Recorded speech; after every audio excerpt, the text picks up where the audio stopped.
Terceiro ano. E aí, como que vocês estão? Eu espero que vocês estejam muito bem. Estamos começando mais uma aula de matemática, hoje segunda-feira, dia 13 de julho, e nós vamos vir continuando com o conteúdo de subtração com reagrupamento. As páginas que nós realizaremos hoje serão as páginas 52, 53 e 54. Então, nessas três páginas, nós precisamos estar aí, colocando a data do dia 13 do 7, tá bom? Então, bora começar nossa aula? A gente tem aí no final da página 52, um pontinho aí, continuando troca de ideias. A coleção de discos de vinil do pai de Alice é formada por 326 discos de rock e 145 de música clássica. Quantos discos de rock ele tem a mais do que discos de música clássica? Então, ele está fazendo aí uma comparação com a quantidade dos discos de rock com a quantidade dos discos de música clássica, tá bom? Aí, agora na página 53, a gente tem uma representação aí feita através do material dourado. Temos aqui 326 e temos aqui 145, tá bom? A gente vem aqui que para descobrir quantos discos de rock tem a mais, a gente efetua aí uma subtração, observando aí que ele tem o maior menos o menor, sempre assim, tá bom? Como já foi comentado, nós temos aí a ideia de comparar a quantidade de discos de rock com a quantidade aí de discos de música clássica. Então, a gente tem aqui uma subtração através do material dourado, lá no próximo slide, e a gente também vai ter aqui, inicialmente, com o algoritmo. 326 menos 145, representando aí unidade embaixo de unidade, dezena embaixo de dezena e centena embaixo de centena. Vamos observar que na unidade nós temos 6 menos 5 é igual a 1. Quando chega na dezena, nós temos 2 menos 4. Aí deu problema na dezena, tá bom? A gente não consegue resolver aí, então vamos observar e fazendo algumas trocas através do material dourado. Vamos observar aqui, ó, a gente não consegue retirar 4 dezenas de 2 dezenas, então a gente troca aí uma centena por 10 dezenas. O problema deu na dezena. Se deu na dezena, a gente vai lá para o maior e pede um emprestado, tá bom? Deu problema na dezena, vai lá na centena, pede um emprestado. A gente pede um emprestado e troca uma centena igual a 10 dezenas, tá bom? Depois que a gente faz essa troca, a gente consegue realizar, tá bom? Tirando aí uma centena, 4 dezenas e 5 unidades. E aí nós temos aí o que sobrou, tá bom?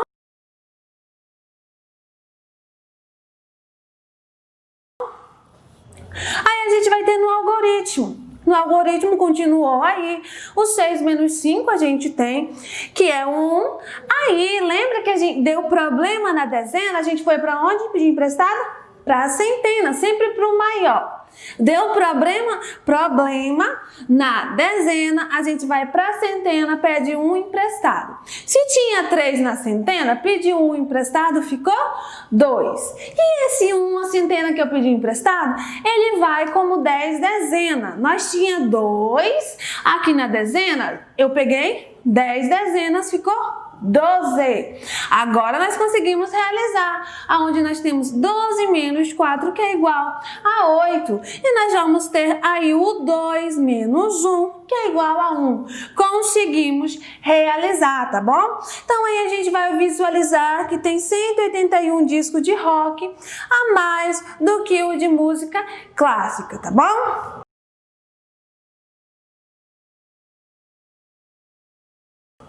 A gente vem concluindo a nossa aula de hoje, onde a gente trabalhou aí, né, o troca de ideias, concluindo a explicação do conteúdo de subtração com reagrupamento, trabalhando aí a ideia de comparar uma quantidade com outra quantidade, como também a gente trabalhou aí com o material dourado e o algoritmo é o que a gente mais vai estar utilizando. Lembrando, deu problema na unidade, você vai para o maior. Qual é o maior da unidade? É dezena, aí pede um emprestado da dezena.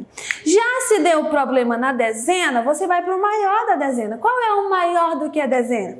É a centena. Então pede um emprestado da centena, tá bom? E assim sucessivamente, sempre para o maior você pede um emprestado. Lembrando que se você pede um do maior, quando ele vai para o menor, ele vai como 10, tá bom? E na próxima aula, a gente vem realizando algumas atividades desse conteúdo para a gente entender melhor como que funciona todo o processo. E é isso, gente. Até a próxima aula. Tchau, tchau.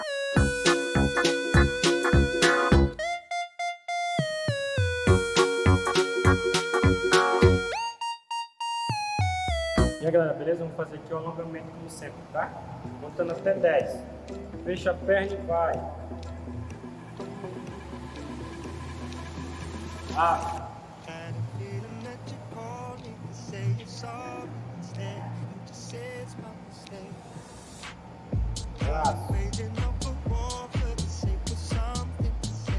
Volta.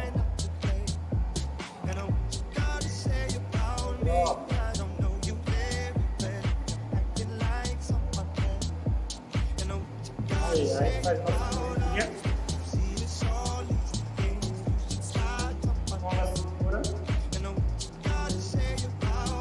Todo mundo pronto para começar a atividade. Valeu? E aí, galera, beleza? Aula de basquete. Aula prática. Só que antes da aula, o que eu vou passar para vocês? Já uma dica da nossa aula atividade na plataforma. Essa atividade na plataforma vale nota. Tá, o que o senhor vai passar, professor? Sobre o basquete, segundo bimestre. Não vou mudar. Sobre o basquete. É do jeito que eu estou fazendo aqui onde eu parei para lá. Então, nossa atividade é sobre o basquete que eu vou lançar na plataforma, beleza? Todos os fundamentos que eu venho dando aqui. Aqui a diferença é que é só a aula prática, beleza?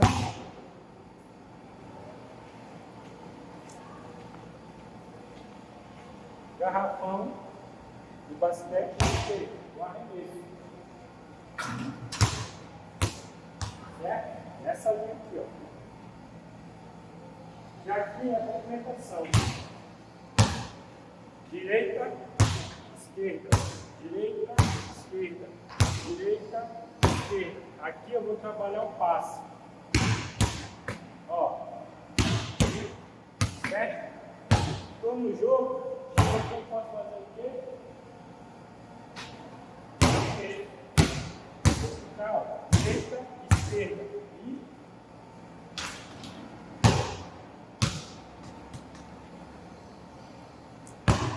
3 atividades. Garrafão, olhando o garrafão para o arremesso. Né? Movimentação. Esquerda e direita. E finalizando com arremesso próximo ao garrafão. 3 atividades, junto aos outros vídeos que eu venho dando e vocês fazem atividade, valeu? E aí, galera, beleza? Agora a gente vai fazer o nosso alongamento final, tá? É parecido com o primeiro, só que a diferença é que agora a gente tá, né? Volta cá, vai fazer o quê? Respira.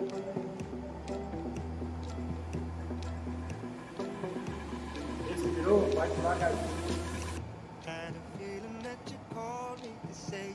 Volta, abre a perna. Aqui, ó.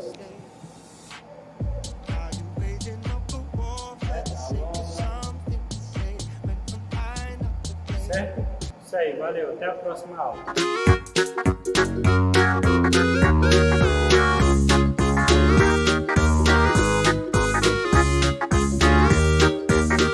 Olá, terceiro ano, tudo bom com vocês? Vamos dar início aí a mais uma aula de história. Antes de iniciar a aula de história, eu quero agradecer pelos trabalhos que foram entregues. Muito legais os trabalhos de vocês estão de parabéns, todos os trabalhos foram caprichados aí, sei que todos vocês fizeram os trabalhos, ficaram muito legais. Então, sinal de que vocês realmente conseguiram aprender, pegar o conteúdo e estão entendendo também. Então, parabéns para todos vocês, ok? Vamos agora dar início à nossa aula de história, fazendo aí uma breve revisão. O que nós sabemos sobre viver na cidade e no campo, lá nas páginas 20 a 26 do livro de história de vocês. Vamos lá. Sobre os espaços urbanos, como é que é a vida nos espaços urbanos? Nós vimos nas nossas aulas anteriores que o cotidiano, o dia a dia das pessoas que vivem na cidade é bem corrido, tem aquela correria bem diferente do campo, né? Só que na cidade tem o quê? Tem bastante atrativos e além disso, tem as questões também problemas ambientais, muitas construções que acabam atrasando o cotidiano das pessoas também. Já diferente do campo, porque o campo, as pessoas, elas têm a sua rotina que começa mais cedo, acordam bastante cedo e aí vão trabalhar e depois retornam sem aquele trânsito todo, sem aquelas grandes construções. Então, a vida no campo e na cidade a gente sabe que é bastante diferente, né? Então, isso daí é uma diferença entre o campo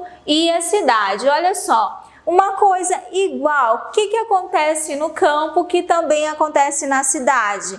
Nós temos aí o trabalho, as pessoas elas realizam atividades e essas atividades elas são fundamentais. Todas as atividades que as pessoas realizam, não só na cidade, mas também no campo, são fundamentais. E essas atividades, a maioria delas é chamada de trabalho remunerado, que é o pagamento dado às pessoas para realizar algum tipo de trabalho. Então, no campo também existe aí o trabalho remunerado. Vamos lá. Apresentei para vocês algumas atividades que as pessoas exercem na cidade. Nós temos aí os serviços públicos, como está apresentando aí para vocês a coleta seletiva.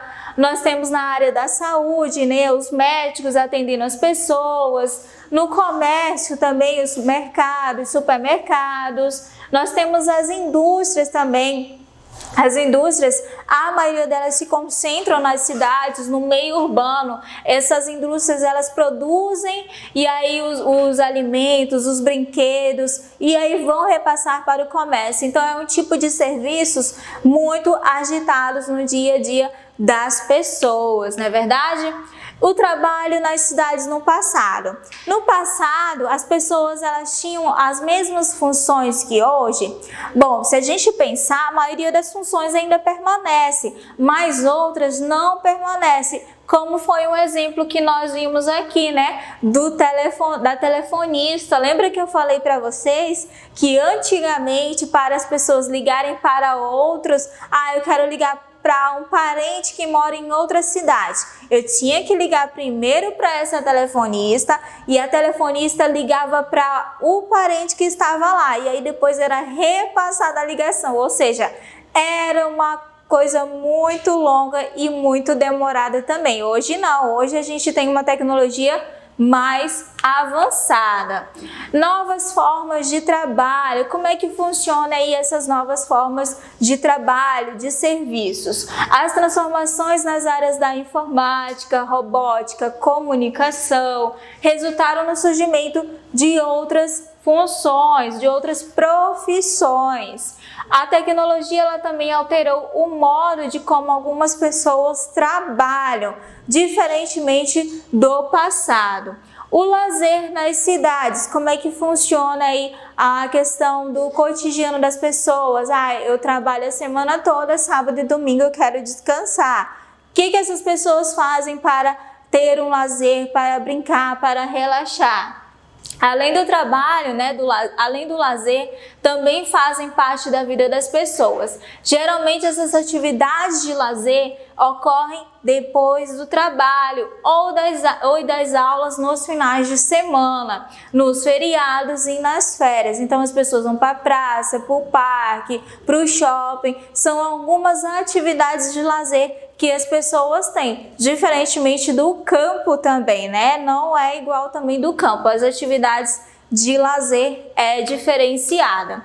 E aí nós temos um exemplo aí dessas atividades de lazer: caminhada, andar de bicicleta, jogar videogame, ir ao cinema, brincar no parque. São algumas das atividades de lazer que as pessoas exercem no seu dia a dia. E no passado, hein? A gente falou do trabalho e o lazer das pessoas no passado. Antigamente, o que as pessoas faziam aí para se divertir quando não tinha cinema, quando não tinha videogame? O que as pessoas faziam para se divertir? Antigamente não existiam tantas opções de lazer como há na atualidade. A forma de as pessoas aproveitarem o tempo livre passou por diversas transformações no decorrer do tempo. Então, foi mudando bastante. Até hoje, atualmente também está mudando essas formas aí de lazer. Nós temos um exemplo aí no slide que está apresentando para vocês, né? Há muito tempo o futebol ele faz parte das atividades de lazer das pessoas, dos brasileiros. Várias pessoas jogam com os amigos, outras assistem às partidas do time favorito pela televisão e pelos estádios. Então o futebol ele é uma forma, né, de esporte desde muito tempo, antigamente já existiam aí. Essa fotografia é de 1945 no estádio aí de Pacaembu em São Paulo. Olha só que legal. Então essa era uma forma de lazer que as pessoas tinham antigamente e também tem atualmente também, não é verdade? E a vida nos espaços rurais, como é que é? Eu já apresentei e falei um pouquinho para vocês que é um pouco diferente do espaço urbano. No campo as pessoas vivem nos sítios, nas chácaras, nas fazendas ou também em granjas. O modo de viver no campo, ela segue o ritmo da natureza. As pessoas acordam cedo, as crianças elas ajudam nas atividades do campo também. Aí elas acordam cedo, aí ajudam um pouquinho o pai, a mãe e depois elas vão para a escola. Olha só, entre os pequenos agricultores é comum haver familiares trabalhando nos cuidados dos animais e no cultivo da roça. As crianças ajudam até o momento de irem para a escola. Muitas delas vão a pé, mas há regiões onde existem o transporte escolar. Então, a escola geralmente ela fica mais longe desses locais aí, fica basicamente em uma cidade mais próxima dos sítios, das áreas de fazendas e das chácaras também. Então as crianças, muitas vezes elas andam um pouquinho, esperam o transporte escolar para seguirem para a escola, ou muitas vezes elas vão a pé mesmo, certo? E aí na área rural são cultivados grãos, frutas, hortaliças, são criados animais e também são extraídos o minério, a madeira, que são enviados para a cidade, serem utilizadas na indústria e na fabricação de outros produtos, até chegar à nossa mesa. As pessoas que moram nessas áreas rurais, elas podem trabalhar na agricultura, na pecuária e na extração de minérios e ainda no turismo rural e também no extrativismo animal e vegetal. Então, olha só como é diferente, né? O trabalho que as pessoas exercem na cidade e no campo também, certo? Então, para casa vai ficar as páginas 20, 21 e 22 do livro de história de vocês, finalizando aí o nosso conteúdo, ok? Página 20, 21 e 22. Muito obrigada, boa aula e até a próxima.